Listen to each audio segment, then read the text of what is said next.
when you harass someone that leaves you, that is not love. That is not church-like. That is not forgiving. That is not okay to me.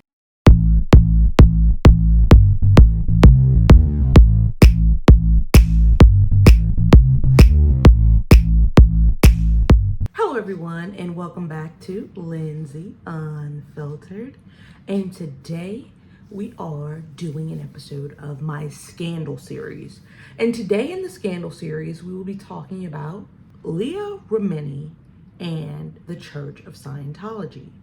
Is it a church or is it really just a cult? Now, I got requests from my subscribers to do this video, and I feel like it may be of interest to some of you. We will look into the cult in question, define it, and we will also explore the treatment of the persons within the cult over the years, the allegations made against the cult over the years through the scope of Leah Remini. If you like content like this that covers scandal, true crime, conspiracy with a twist of humor, please go ahead and hit that subscribe button. This is the L video of our A to Z Scandal series. If you want to see A through L, go ahead and tap into my Scandal series playlist. Now for M, we're going to be delving into the Menendez brothers. I think I'll have an opinion that'll shock a lot of you. If you have any topics that you would like to share, drop them down below and I'll look into them. With that being said, let's go ahead and look into Scientology under Leah Remini's scope, how it's affected the lives of many, and how the alleged abuse leaves a stain on the lives of those who once were a part of the group. Okay guys, so when we talk about Leah Remini and Scientology, we have to understand what her ties are to Scientology and what is Scientology in the first place. A simple definition of Scientology is a religious system based on the seeking of self-knowledge and spiritual fulfillment through graded courses of study and training. It was founded by American science fiction writer L. Ron Hubbard in 1955. Now, that in itself would be a huge red flag for me. The author, the creator of my religion, is a science fiction novel writer. Okay, interesting, intriguing, very throwing me off from the start. I still, to this day, have trouble understanding what exactly Scientology is because it's so vague, so strange, in my opinion, and so sci-fi.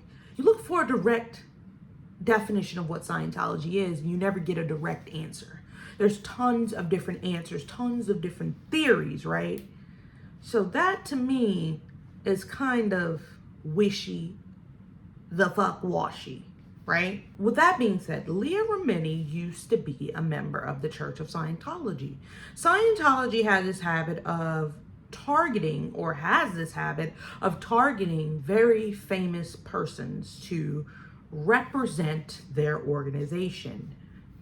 Leah Remini was one of those people. If you don't know Leah Remini, she starred in many sitcoms in the 90s.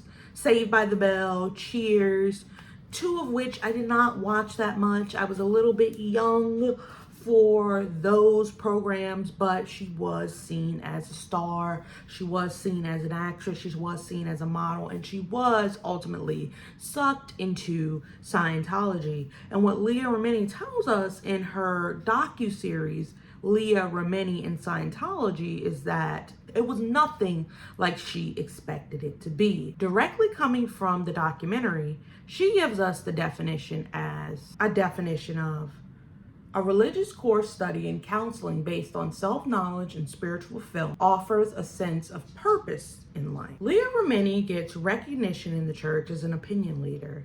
I think the fact that she grew the ranks so fast in the Church of Scientology was because she was Leah Remini, right? She had a face, she had a name. They would have wanted her to be on the high ranks. They would have wanted her to have a high title.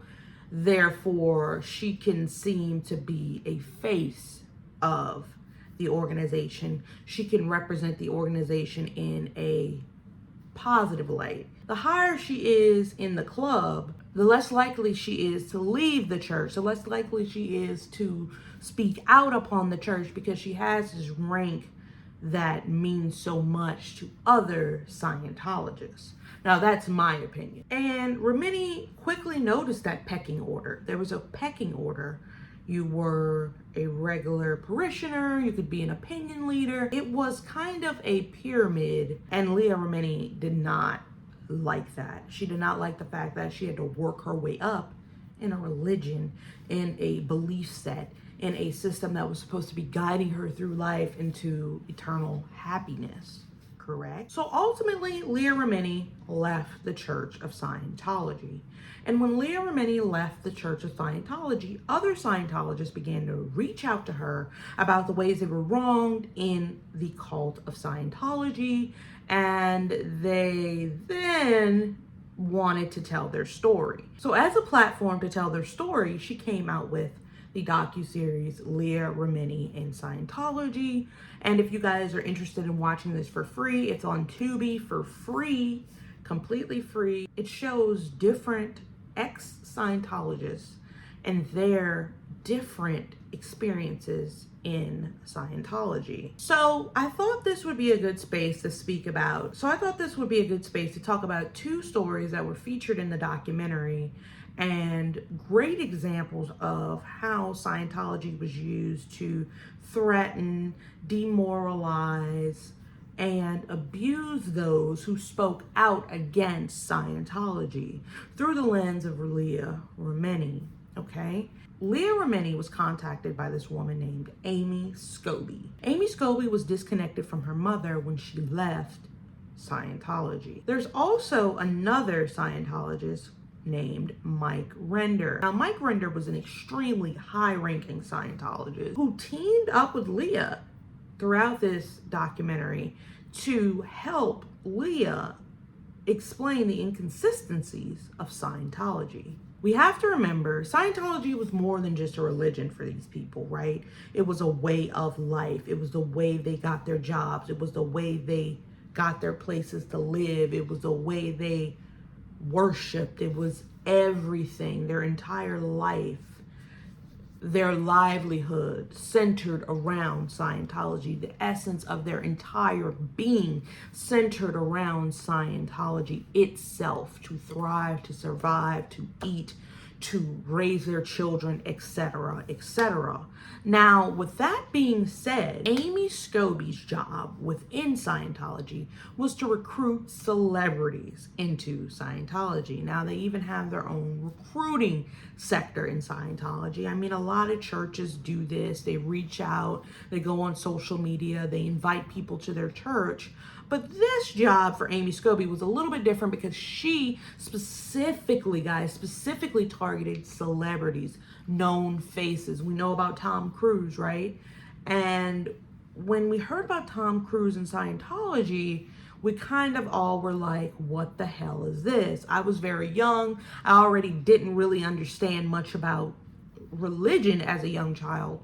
But Scientology, all I can really remember is a lot of people writing Tom Cruise off at that point in life, but I didn't know why. Within Scientology, Amy Scobie alleges that she was sexually assaulted by a 45-year-old man within the church at 14 years old. No action was taken by the church, and the church did not inform her parents. The church wanted to keep it very in-house. They didn't need anything negative going out about Scientology. So when children were abused, allegedly, they kept it on the down low. How many times did this happen? Was it just Amy Scobie? Or was it hundreds, thousands, tens of thousands of children who were abused and it wasn't reported? We have to take this into consideration.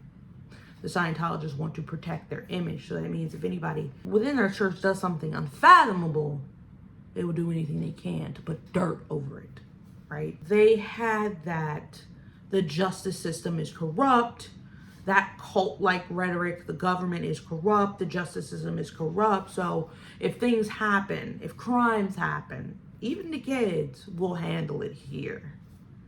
A lot of cults see that as like a big thing. The government is bad. The government is coming to take our freedoms. The government is coming to take our guns. The government is coming to unalive us. So that's a big thing that the leaders push into the followers' heads, is that the government is not somewhere you want to go. You don't need them. You don't need them for help.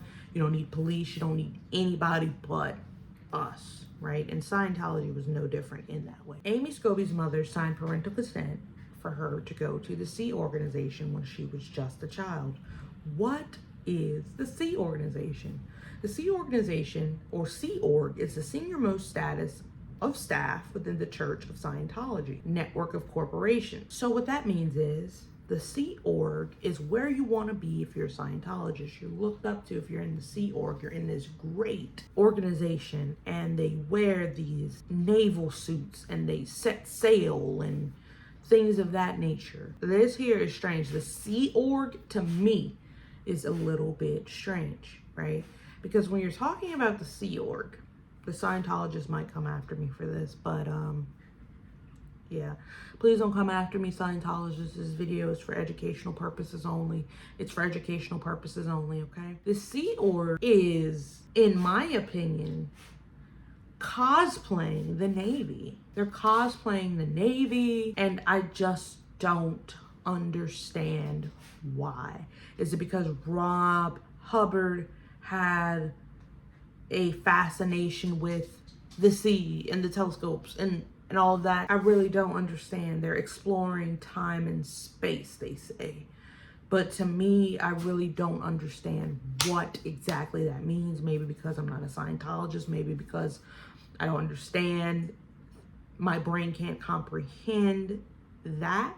But if you guys can help me truly understand the Sea Org, that would be really great, because I see you guys just cosplaying, putting on suits as the Navy to feel important, to feel a certain sense of status, to feel something more than yourself, and then pick on the guys under you. That's what I see it as. When Ron Hubbard passed away, the Church of Scientology was taken over by a man named David Miscavige. And David Miscavige was allegedly a very abusive man, like beating Scientology members, beating them, punching them, kicking them, whenever they didn't do something that aligned to the Scientology morals, the Scientology methods, the Scientology code of ethics, whatever those may be. You're late, you're sleeping, you're not acting the way we should act, that will warrant you a punch in the head, or however these people allege. When the Sea Org members went a little bit astray, they had a thought boot camp for them, and it's miserable. They don't have the freedom of the other Scientologists. They don't have the ability to go from A to Z within their own free will. They have to do things a certain way, or they get punished, or they stay in this thought camp. They stay on this thought platform for however long, until Mr. Miscavige or the Sea Organization member above them deems it viable for them to come out of there, right? Amy couldn't take it anymore. She couldn't take the abuse. She couldn't take the abuse being covered up. She couldn't take any of it. She couldn't take the thought camp, the little hut they tried to jam them all in, apparently, and tried to reform them so they wouldn't become bad ex-Scientologists or suppressed persons. We'll talk a little bit more about suppressed persons later. But Amy left the church, and that's something you just don't do. When you leave the church, you become a suppressed person. And Amy's mother was still a Scientologist. And one of the rules of Scientology allegedly is that if you are a suppressed person, you cannot speak to any of the other members in the Scientology church. So if her mother is still a very active member, she cannot connect with her daughter again. She cannot speak to her daughter again. It's over. All of your ties to your family, your children, your wife, your husband, gone.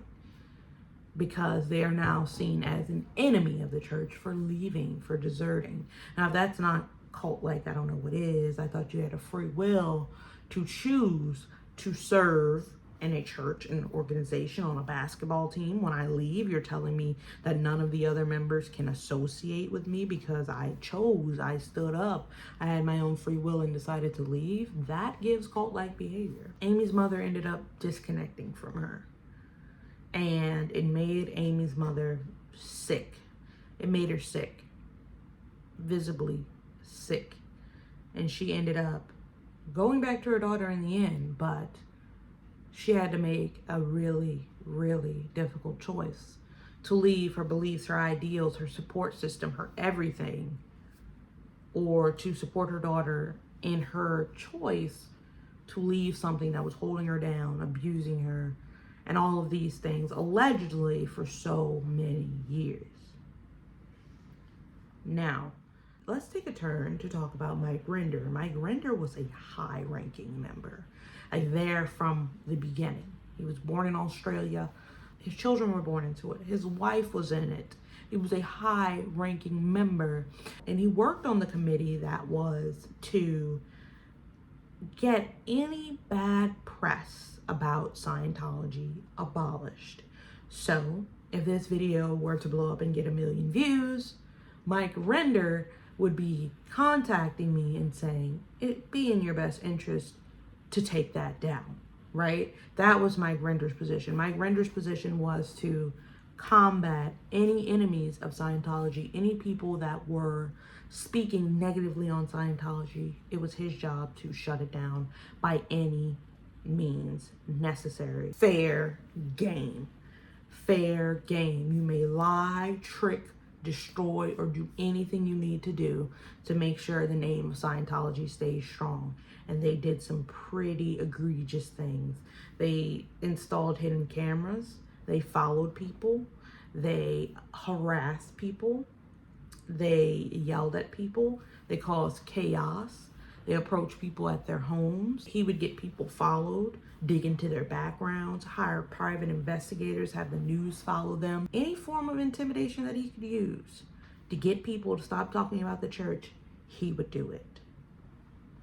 So it got dirty, it got nasty, it got ugly, and that was called fair game. Are you guys following me here? So he left the church in 2007 and he became a suppressed person, which means those same fair game tactics that he was using to harass, violate, intimidate, and make other suppressed persons sick, that means that the Church of Scientology was going to come down on him with that same fair game, and it was going to be a little bit rougher because you were the man that we looked to get rid of these suppressed persons. You were the man that we looked to that was never going to leave. You were the man that we looked to. So you're going to get it twice as hard, right? His daughter disowns him, the one that he birthed into Scientology. Well, his wife birthed her, but you guys know what I mean. His son, his ex-wife, he lost his wife. They all cut him off. He has a new family now, a new child, but everything that he knew, he had to leave. That has to be serious, right? Well, when you think church, you think worship. What words do you think of when you think about church?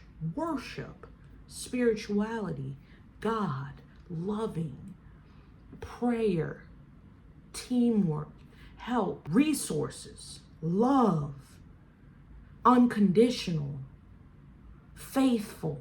You don't think of harassment, violation, tears, pain, agony, assault. You don't think of those words. But when you think of Scientology, the story may be different. So of course Mike Rinder was part of the Sea organization and he was a high-ranking member. I don't think you guys understand how big the Sea Org is. These people donate their lives to the practice of Scientology, their entire life. Their entire essence of their entire being goes into the practice of Scientology. So when David Miscavige took over Scientology, Mike Rinder alleges that he was one of the people that was being abused. He was kicked, he was punched, he was slammed up against the wall by Mr. Miscavige over 50 times, he alleges. And it wasn't just him it was happening to. It could be over the smallest thing to a more major thing. How does someone that is seen as an icon, that is seen as a prophet, be hurting those who lift him up? I just don't understand it. So Mike couldn't take it anymore and he left in 2007. His entire family turned on him, said Mike is nuts. He was never hit. None of this never happened to him. His ex-wife said, I've seen every square inch of his body. He's never. Mind control, brainwashing is a hell of a drug, ladies and gentlemen. Is it not? Is it not? Terrible, horrible, right? And the thing about it is, Scientology has a website, and you go on there and you're reading it, and it's so vague. It's so vague. I don't see how anyone can't see that it's just a big trap door.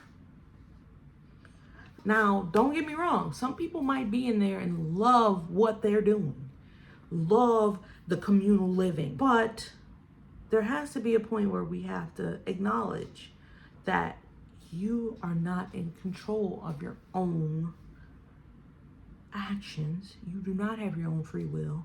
You cannot leave when you want to without any repercussions. You are in a controlled environment. And to call it a church, what do we get out of that? I'm just giving you guys my unfiltered opinions this Monday.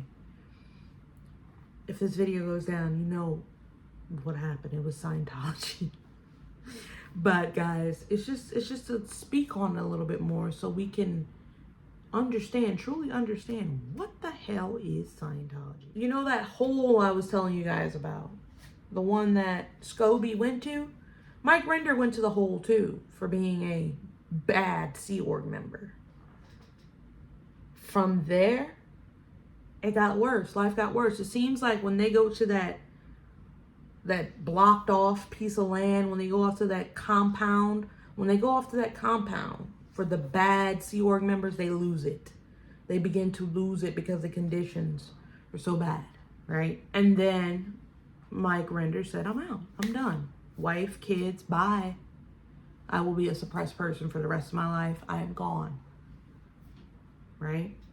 And then the Mike Render smear campaign begins. He has a wife who has nothing to do with this, mind you, but Scientology takes it upon themselves to come to their house with cameras, install cameras across the street, scream at them, shout at them, hit their car with other vehicles to intimidate them, to scare them, to make them upset. My thing is, if you want somebody to rejoin you, that's a bad way to do it. If you want somebody to rejoin you, that's a very bad way to do it. If you want someone to join you initially, that's a very bad look, because we can obviously see Mike Render was in Scientology for so many years, working towards your mission, your naval mission, or whatever you want to call it. And then the moment he leaves, he's being harassed like a dog. Who would want to join that? It's like an all or nothing thing, right? In my unfiltered opinion, Scientology is all or nothing, right? The Scientologists in Leah Remini's documentary explain that they believe that if they turn their back on Scientology, they are forsaking their only chance at heaven, their only chance at eternal salvation. And they also rely on the church to support them in every facet of their lives. Like I told you guys, meals, home, job, everything is provided by the church. If you leave, you are headed under the bridge. And the church will follow you there with cameras. Like, how does it feel? Terrible. Shameful. Shameless. That's cult terminology. You feel like if you leave, you lose your chance at eternal salvation. You feel like if you leave, you lose your chance at eternal salvation. And they instill that in you, that in essence, makes it a cult, in my opinion. What do you guys think?